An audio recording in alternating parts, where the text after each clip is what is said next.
Hello everyone, welcome once again to Isolation Libations. This is episode number 66. I'm Joey Joyce, I'm your bartender. I'm sitting in the grass. I'm having a great day so far. I hope you are too.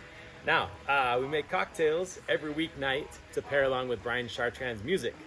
He does his live thing on facebook.com/Brian Chartrand Music every weeknight at 5 o'clock. He's got to be 72, 73-ish episodes now, so again, I've fallen behind and I've got to catch up. So expect some Saturday and Sunday videos from me just to, catch up.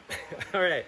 Well, if you watched yesterday, you'll know that we made the aviation cocktail.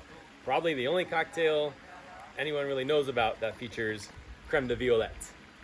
So, at the end of the episode, I kind of promised that I would do a riff on the aviation, show another use for creme de violette. And as promised, I am delivering.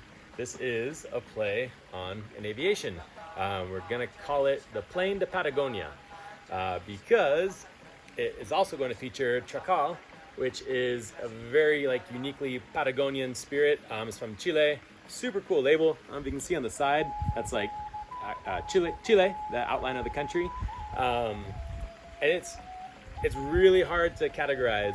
I mean, the closest I think you could throw it into gin, in that it's a clear distilled spirit with botanicals, but it's not juniper.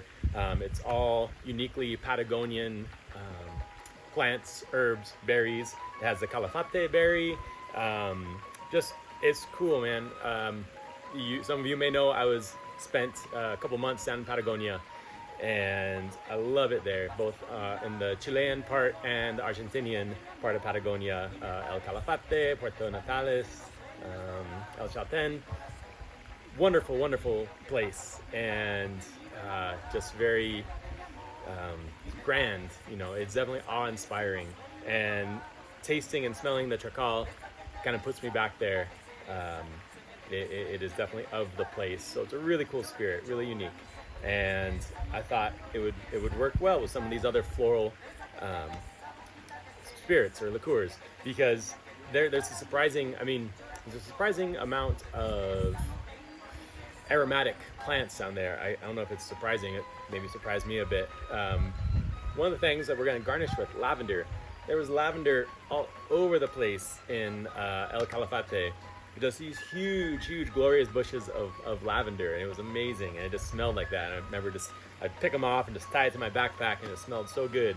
So I thought the violet, the creme de violette, would actually pair with that as well. And then the Galliano too, that lightly kind of anise, black licorice notes are going to go with that herbal blend from the Chacal. And the Galliano has that little touch of vanilla too, which will smooth things out a bit. And then chartreuse, of course, herbs from a totally different region, different hemisphere, more like the French Alps, but I think they complement each other. So it is a very kind of mountainous style drink, but with a very uniquely South American Patagonian touch. And then why not make it sort of tiki-ish style in our super cool Galliano tiki mug. And these it looks kind of like an Easter Island head, which is, really part of South America too. So, or Chile. Not Chile, Ecuador. Oh crap, am I right on that? Oh boy, I didn't check all my facts. Well, oh boy, guilty. But yeah, off the coast of South America. So anyway, jibber jabber, let's start making this drink. It is kind of a large volume drink. We will top it off with a little bit of soda water. I've been playing around with this cocktail this morning, and it is assertive. I think the soda is going to kind of balance it a little bit. If you happen to have a blender on hand, I think this would be a cool blended drink. I know Brian Chartrand's got his magic bullet, and he's always ready to blend something up. So Brian, well, you don't have this, but get some, man. Go to hit up that Total Wine, get some creme de violette, and make a pina colada version of this. All right, so here we go. Using the Fee Brothers Gin Barrel Aged Orange Bitters. If you can get this one, I really do recommend this particular orange bitters for this cocktail. again, the gin adding that kind of botanical note to it, and I think it works really well. I'm gonna go 3 dashes. You could use whatever orange bitters you have on hand for sure, but I do like that little bit of something that comes from the gin barrel. Then we're doing a honey syrup. Again, you could use simple syrup, you could use agave, but I like the honey. It just seems to play better with the botanical flavors. And just a small amount though, just a quarter of an ounce. This is a tight bar setup I got going on right now. Not a lot of space, and I'm on my knees. So it's a little bit awkward, but that's all right. The grass feels nice. All right, fresh lime juice. So in the aviation, we use lemon. I think lime plays better with this. And we're going 3/4 of an ounce. There's a lot of stuff happening in here. A lot of sweetness too, coming from all the 3 different liqueurs and the honey syrup. So 3/4 of an ounce of citrus, I think, will work just fine in there. All right, let's get on to our liqueurs. Yellow chartreuse. You could use green. Again, green's gonna stand out a little bit more. It's higher proof, bolder herbal flavors. Yellow's a little milder, but we're only using 1/4 of an ounce. So if you only have green chartreuse on hand, go for it, man. Go for it. All right, the creme de violette. I'm using 1/2 ounce. That seems like a lot, and I thought it would be too much, but it tasted balanced to me. So usually I would use like 1/4 of an ounce in aviation or so, but the 1/2 ounce tasted really good. So that's what I'm doing. Okay, Galliano. Brian's been kind of bugging me to do a cocktail with Galliano. Finally am. I still need to do the espresso and Galliano and cream, and was it cinnamon or nutmeg on top, Brian? I forget, that he enjoyed while in Europe, but I'm gonna have to start here. And for the Galliano, 1/2 ounce as well. A call to the makers of Galliano.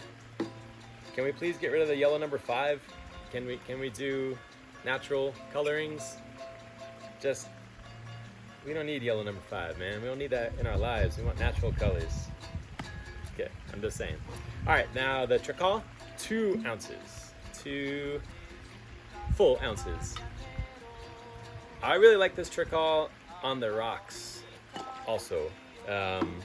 Maybe a little splash of soda, a little lime. Really good, really unique. It's unlike anything I've ever tasted before, but I like it a lot. And this is my first bottle that I've had, so I'm just kind of getting around to experimenting with it, but I look forward to using it more. It's fun. All right, now this is a drink that we're going to shake and dump all the contents into the mug. This is a 16-ounce mug. Volume-wise, it should all fit in there pretty nicely. But if you want to do it over crushed ice, that would be cool. Or again, blended, I think would be pretty awesome. Because it is assertive, bold flavors, all of these combined. So, you know, up might be a little much. By the end of the drink, you might be, okay, I'm a little bit sick of this flavor. But it's going to stand up to dilution, which is cool. This ice bag is weird. And you want to make sure you do use a lot of ice for this one. Because again, you're going to put it all, everything's going in there. That's it. I'm using my hand. Don't tell. Or tell. I don't care. I'm not afraid. All right. Now this one we are going to shake pretty well. So I don't know if I've ever shaken on my knees before, but here we go. Again, you're really looking to kind of crush up the ice.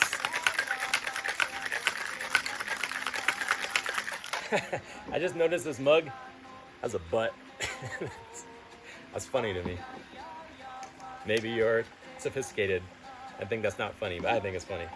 All right, let's add a little bit of soda water. I'm trying to gauge how much we'll need. I said about 4 ounces. We'll play with it and see how that goes. All right, it's a narrow opening, so let's hopefully not spill too much. All right, we definitely got room. So what I'm gonna do, I'm gonna add a little bit more ice to it as well. And then I'll top with a little bit of soda water. Perfect. Just a little splash more. Now you could use a straw for this. I'm just not a big straw guy, so that's why I'm not. If you have a spoon, you could use that. I can use my finger. Who's gonna stop me? And then the garnish, yeah, just a nice little lavender sprig. Suck that in there. Boom. All right, that is your plane to Patagonia with Trical and another use for aviation. A play on the another use for creme de violette. A play on the aviation cocktail. Woo, good morning, everybody. All right. Cheers. Salud.